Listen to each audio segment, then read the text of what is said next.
জেনে না জানার ভান করি, মানে সবাই জেনেও বাবা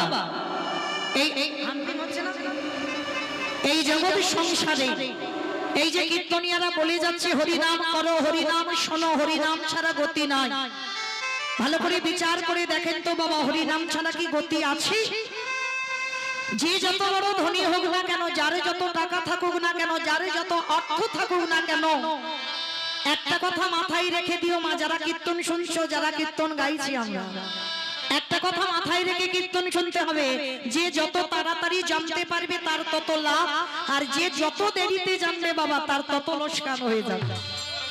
মনে রাখতে হবে এই যে হরিনাম ছাড়া গতি নাই। ভালো করে বিচার করবেন, বাস্তবের সঙ্গে মিলাবেন।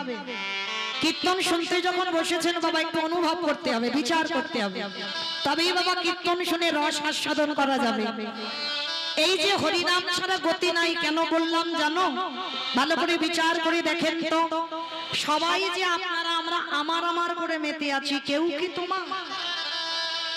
ভালো করে বুঝবেন, কেউ কি তোমার?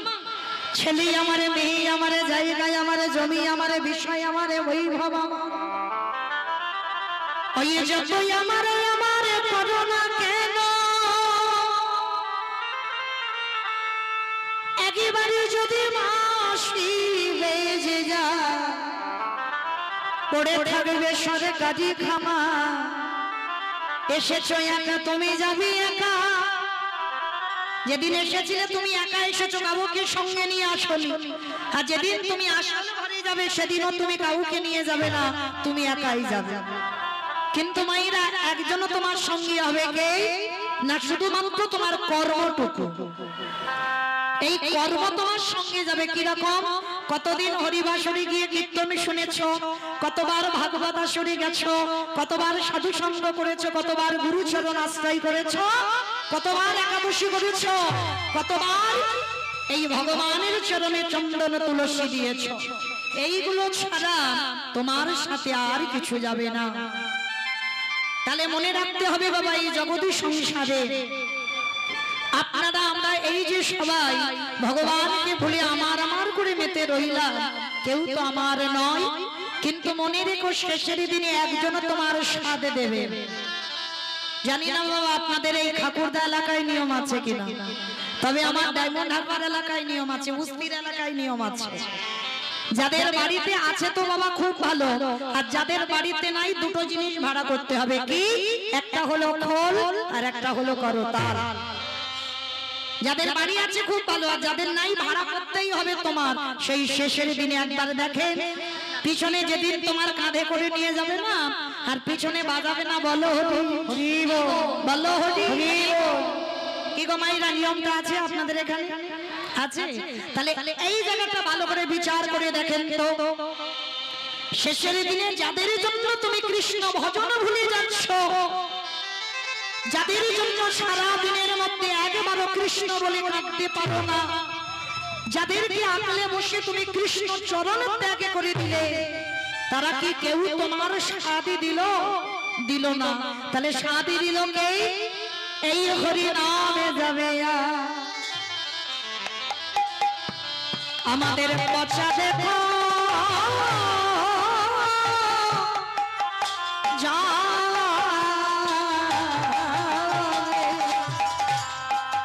যেদিন তুমি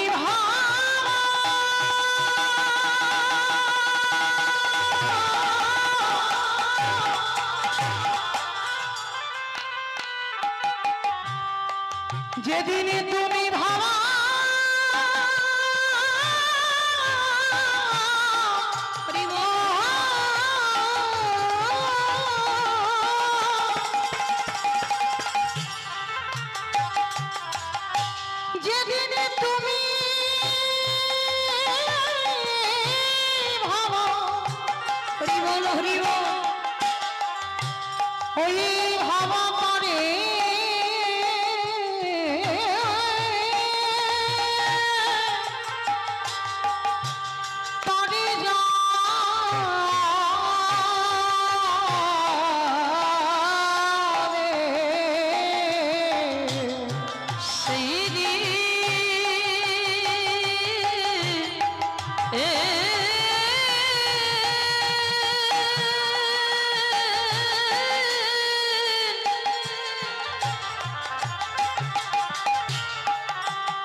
সেই দিনে নাম যাবে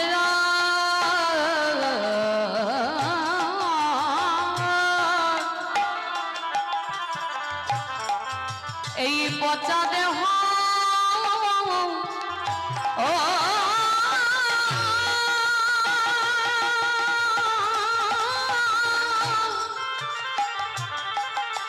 দেহ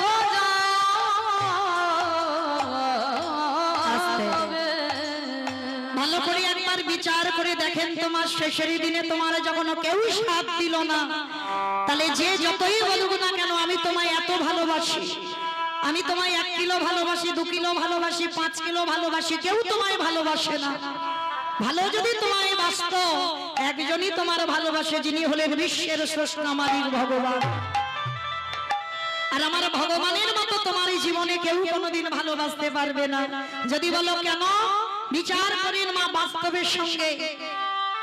ভালো তো আমার একজনই বাসে, যিনি হলেন ব্রজেন্দ্র নন্দন কৃষ্ণ। যদি বলো বাবা এত বড় কথা কেন বললাম, কেউ ভালোবাসে না, আপনারা প্রশ্ন করবেন মৌমিতা, সবার প্রথমে আমার মা আমাকে ভালোবেসেছে। কেন? আমি জন্মেই মায়ের কোলে বসেছি, মাতৃ স্তনদুগ্ধ পান করেছি, তার মানে আমার মা থেকে বেশি কেউ ভালোবাসতে পারবে না। বলে ভুল ভাবনা, ভুল কথা বলছো তোমরা। তোমার মা তোমার জন্য ভালোবাসেনি, তোমাকে ভালোবাসেনি, তোমার জন্য ভাবেনি। তাহলে ভেবেছিল কে? বিশ্বের স্রষ্টা মালিক ভগবান। কিরকম? একবার বিচার করে অনুভব করে দেখে। মা যদি জন্মেই তোমাকে স্তনদুগ্ধ পান করালো, মা যদি তোমার কথা ভাবলো, তাহলে ভেবে দেখো তো মা কি স্তনদুগ্ধটা নিজে নিজে তৈরি করেছিল? ভালো করে বিচার করবেন। মা যদি ওটা করতো, তাহলে এখানে আমরা অনেক মা আছি, অনেক মা। আমিও এমন একটা মা, আমার ওই একটা ছেলে। তাহলে আমিও যদি মা কই, এখানে যতগুলো মা কইছি আমরা তারাই জানবো, সন্তান গর্ভে 5 মাস বয়স হয়, তখনই মাতৃস্তনে দুগ্ধ আসে। তাহলে স্তনদুগ্ধটা কি মা নিজে তৈরি করলো? না। মা যদি তৈরি করতো, তাহলে একজন মাকে বাবা গর্ভে সন্তান আসবার আগে করে দেখাতে বলো তো? পারবে না। কেন পারবে না? মা যদি করলো, তাহলে মা কেন পারবে না? পারবে না কেন জানো? একদিনের বাচ্চা জন্মেই সে কি খাবে, তার ভাবনা পৃথিবীতে মা কেন কেউ কোনোদিন ভাবেনি। ভেবেছিল আমার বিশ্বের স্রষ্টা মালিক ভগবান। আজ পর্যন্ত কোন বৈজ্ঞানিক তৈরি করেনি স্তনদুগ্ধটা কিভাবে তৈরি হবে, কতটুকু গরম, কতটুকু ঠান্ডা, কতটুকু মিষ্টি, কতটুকু টক, কতটুকু তিতো দিলে একটা স্তনদুগ্ধ তৈরি হয়। আজ পর্যন্ত কোন বৈজ্ঞানিক নয়, আমার বিশ্বের স্রষ্টা মালিক ভগবান ভেবেছে। তাহলে এই পৃথিবীতে সবাইকে ভুলে যাব, কিন্তু আমার ভগবানের চরণে যেন জীবনে ভুলে যাব না। আর ওই চরণে যে একবার ভুলে যায়, তাকে বাবা শাস্তি তো পেতেই হবে। ভগবান বললেন, আমায় ভজে মাগে বিষয় সুখ, অমৃত ছাড়ি দি সংসারে দুঃখ। কৃষ্ণ কহি আমি বিজ্ঞ, সেই মূর্খে বিষয় কেন দিব, সাচরণ অমৃত দিয়ে তারে বিষয় ভুলাইব। নিতাই গৌর প্রমাণ হরিব। তো মায়েরা চলেন, আজকের আমরা সবাই একত্রিত হয়েছি গৌর গোবিন্দ চরণ আশ্রয় করব বলে। তো মায়েরা, ভগবানের নাম বলতে গিয়ে অনেক ভুল ত্রুটি হবে। হবে কেন বাবা? অবশ্যই করব। নিজ নিজ সন্তান মনে করে, নিজ নিজ ভক্তি মনে করে সেই ভুল ত্রুটিকে ক্ষমা করে দেবেন। তো চলেন, কীর্তনের প্রারম্ভে আমরা সবাই একটুখানির জন্য চলে যাব শ্রীধাম নদিয়া নবদ্বীপ ধাম। কি মায়েরা সবাই নদিয়ায় যাবেন তো? সবাই সবাই রেডি আছে? এই গরমেও যাবে? আচ্ছা, সবাই যদি চলে যায় মা, তাহলে কীর্তন হবে কাকে নিয়ে? আমি বললাম তো, সবাই বললো আমরা যাব, তাহলে সবাই যদি চলে যায় তাহলে কীর্তন হবে কাকে নিয়ে? না, কারোর দেহটা যাবে না। কেন? মায়েরা, দেহ যদি এক্ষুনি যেতে যাই না নবদ্বীপ, এক্ষুনি তোমার স্বামীর অর্ডার নিতে হবে, শ্বশুর শাশুড়ির অনুমতি নিতে হবে, ছেলে বৌমাকে বলতে হবে, তারপরে তুমি নবদ্বীপ যেতে পারবে, না হলে তো নয়। কিন্তু একজন বাবা খুব স্বাধীন, কারণ তোমার সংসারে হাত পা সব বেঁধে রেখে দিয়েছে। কারণ বাবা, নারী জাতিরা সারা জীবন পরাধীন, তাই না? বাপের বাড়ি বাবা মার কাছে, বিয়ে দিল স্বামীর কাছে, এবার বুড়ি হয়ে গেলাম, এবার ছেলে বউ নাতিপুতি তাদের কাছে। মানে এদের কোনো স্বাধীনতা নাই, যেখানে খুশি মনে করবে যেতে পারবে না, সব অনুমতি নিতে হবে। তারপর তোমাইরা দরকার নাই, দেহগুলো সব স্বামীর ভজন সাধন করুক, কিন্তু একজন স্বাধীন, সে কে? মন। এই মনটা খুব স্বাধীন, ওকে কেউ ধরে রাখতে পারবে না। এই হরিবাসরে বসে বাবা চোখ দুটো বন্ধ করে বলো, একবার মায়াপুর ইস্কন ঘুরে আসি, সোজা মন চলে যাবে সেখানে। এক্ষুনি মনে করো সুরধনী গঙ্গার তীরে যাব, মন চলে যাবে সেখানে। এক্ষুনি মনে করো আমি বৃন্দাবনে বাঁকে বিহারী লালকে দেখবো, মন চলে যাবে সেখানে। তাহলে মন স্বাধীন। তাহলে চলেন আমরা মনগুলো নিয়ে যাব সুরধনী গঙ্গার তীরে। আর এই সুরধনী গঙ্গার তীরে গিয়ে দেখবো যিনি সত্যতে নারায়ণ, ত্রেতাতে রামচন্দ্র, তারপরে কৃষ্ণ, কলিতে হলেন শ্রীকৃষ্ণ চৈতন্য মহাপ্রভু। যেদিনে প্রভু এলে নদিয়ার ভাবটা কেমন ছিল জানো? আজ নদী গা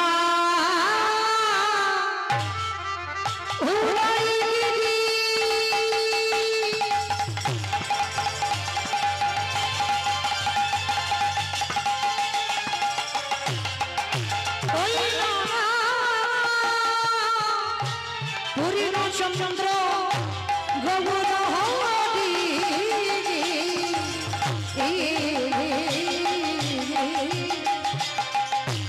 নদিয়া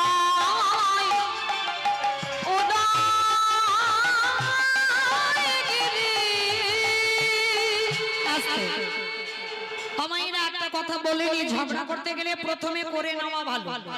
আর মাঝ রাস্তায় গিয়ে যদি ঝগড়া করি তাহলে মারামারি বেঁধে যাবে। তাহলে মাঝপথে কিছু বলবো না, আগে বলে নি। কীর্তন শুনতে গেলে আমার প্রভুর জন্য কটা কাজ করতে হবে, শঙ্খধ্বনি, উলুধ্বনি। আর যাদের যাদের হাত এসেছে, যাদের আসেনি বাড়িতে রেখে এসেছো বলবো না, যাদের হাত আছে প্রেম সে আত্মনিবেদন। কি মাইরা সবার হাত এসেছে তো? যাদের যাদের এসেছে কই একবার দেখাও। নিতাই গৌর প্রেমানন্দে করিব।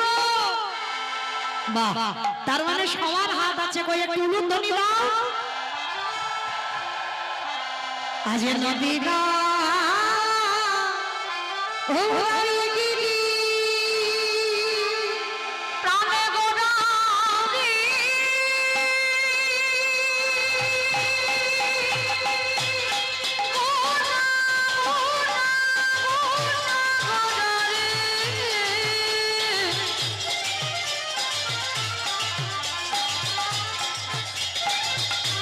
গোড়া গোড়া গোড়া রে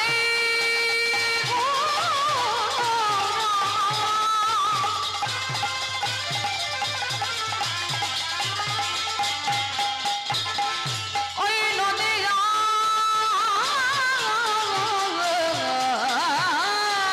চাঁদ গোড়া নিতাই গৌর প্রেমানন্দে করিব। সতী মায়ের নাম তারা আজ নদিয়ায়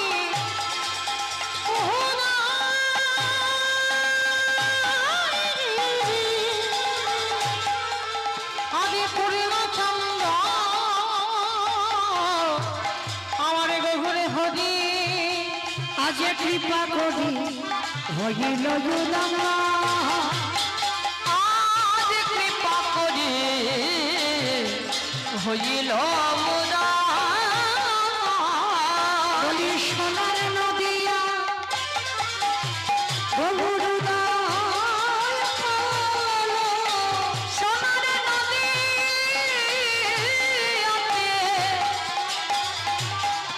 গৌরদায় হল ওই না রাধি দয়া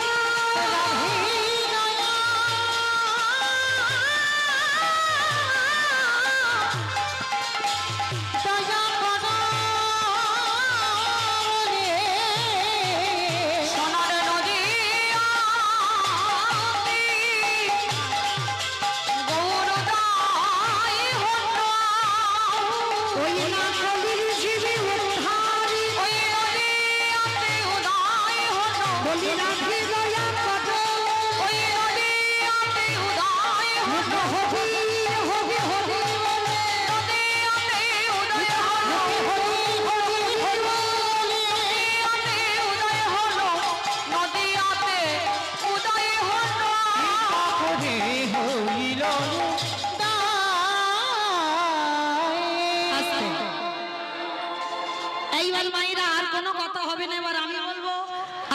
মন প্রাণ দিয়ে আস্বাদন করবে। তো চলেন মাইরা, ব্রজেন্দ্র নন্দন কৃষ্ণ কলিকালে যে গৌর হলো, সব মনিটরগুলো আমার কানেই আসছে না। এই জগতে বাবা কৃষ্ণ যে গৌর হলো, সত্যতে নারায়ণ, ত্রেতাতে রামচন্দ্র, দাপরে কৃষ্ণ, কলিতে হলেন শ্রীকৃষ্ণ চৈতন্য মহাপ্রভু। তা এই যে চৈতন্য মহাপ্রভু বৃন্দাবনের কৃষ্ণ কলিকালে যে গৌর হয়ে এসেছে, তার ডাকে এলো। পৃথিবীতে কোন সাধারণ ভক্তের ডাকে নয়, একজনের ডাকে এসেছিল।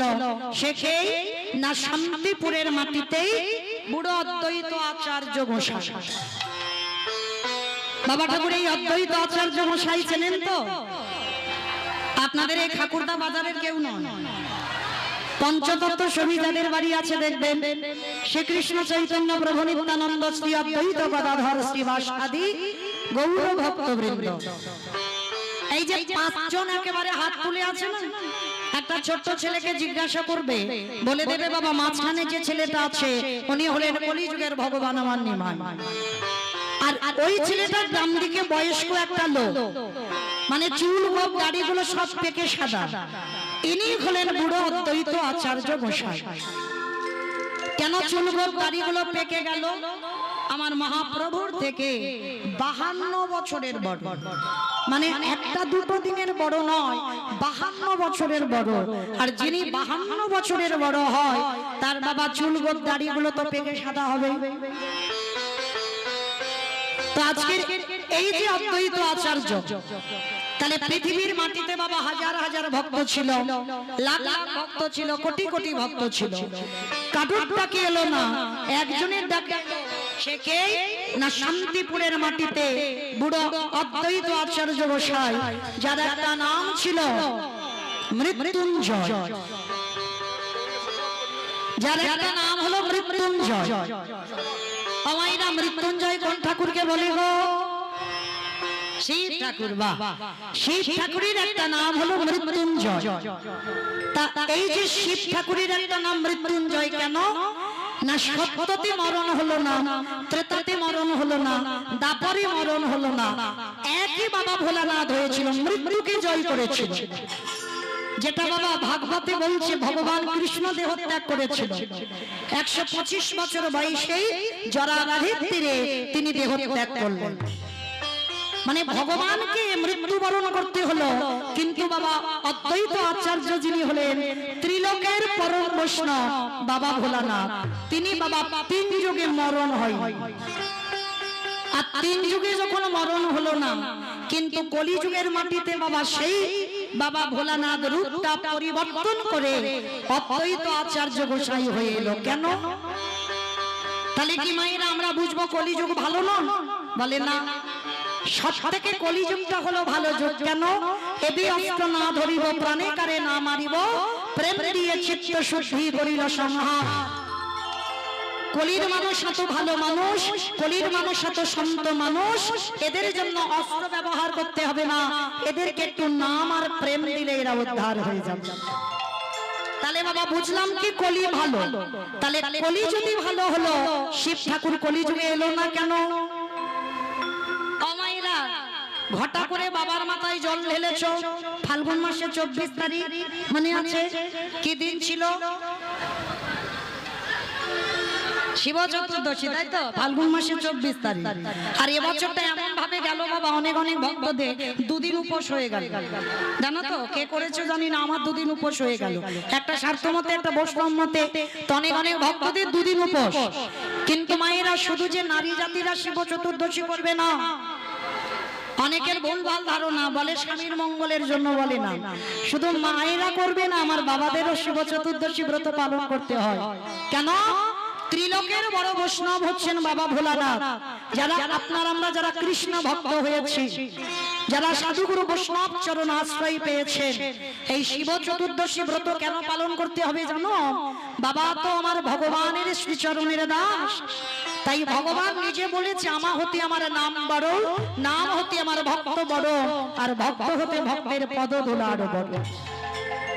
তাহলে ত্রিলোকের বৈষ্ণব যদি বাবা ভোলানাথ হয়, প্রত্যেকটা পুরুষকেও পালন করতে হবে, প্রত্যেকটা নারীকেও পালন করতে হবে শিব চতুর্দশী ব্রত। কেন? ওই স্বামী স্বামীর মঙ্গলের জন্য নয়, কৃষ্ণ ভক্তি লাভ করবার জন্য, শুধুমাত্র কৃষ্ণ ভক্তি লাভ করবার জন্য আমার বাবার চরণ আশ্রয় পেতে হয়। কেন? ওই বাবা হলো ভক্ত, আর ওই ভক্ত চরণ যদি কেউ একবার উপাসনা করে তার অচিরে কৃষ্ণ প্রাপ্তি হবে হবে হবে। নিতাই গৌর প্রেমানন্দে হরিব।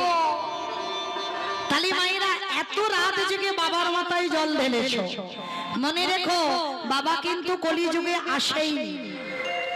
সত্য ত্রেতা দাপরিতে বাবা ছিল, কলিতে বাবা এলো না। কেন এলো না? একটা চলতি কথা বলি, বাবা পাপ ছাড়ে না বাপকে। এই যে কথাটা মাঝে মাঝে অনেক বন্ধু বান্ধবরা আমরা বলে ফেলি, তুই পাপ করছিস তো, কিন্তু মনে রাখবি পাপ কোনোদিন বাপকে ছাড়ে না। এই যে কথাগুলো বাবা আমরা বলি বটে, কিন্তু এই কথাগুলো তত্ত্বগুলো আমরা বুঝি না। এর তত্ত্বটা কি হলো? এই যে পাপ ছাড়ে না বাপকে, আমাদের বাবাটাকে, প্রত্যেকের খাতা কলমে বাবা আছে নেই? প্রত্যেকের বাবা আছে, কিন্তু বাবা চিরজীবন ধরে রাখতে পারবে? পারবে না। সময় যদি হয়ে যায় ও বাবা তোমাকে কাঁদিয়ে চলে যাবে। কিন্তু একজনই আছে যিনি হলো বিশ্ব পিতা, যিনি হলেন জগৎ পিতা, যিনি হলেন সবার বাবা। যদি কোনোদিন তুমিও ভুলে যাও, কিন্তু আমার ওই পিতা তোমায় জীবনেও ভুলবে না। তাহলে এই ভগবান রূপী পিতাকে পাপ ছেড়েছিল? কখনো ছাড়েনি। একবার বাবা গ্রন্থের দিকে তাকিয়ে দেখেন, প্রমাণ পেয়ে যাবে ভগবানকে পর্যন্ত পাপ ছাড়েনি। কুরুক্ষেত্রের মাঠে যেদিন গান্ধারী, একটা নয়, দুটো নয়, তিনটে নয়, 100 সন্তান কুরুক্ষেত্রের মাঠে যুদ্ধে গেল। কিন্তু যাবার সময় বলে গেল, মা যুদ্ধে যাচ্ছি, আমি সময় মতো ঘরে ফিরে আসবো। কিন্তু একটা একটা করে সন্তানে নিধন হয়ে যাচ্ছে। আর ওই কুরুক্ষেত্রের মাঠে মাতা গান্ধারী হাতে মশালটা নিয়ে পাগলের মতো ছুটতে ছুটতে যাচ্ছে। দুর্যোধন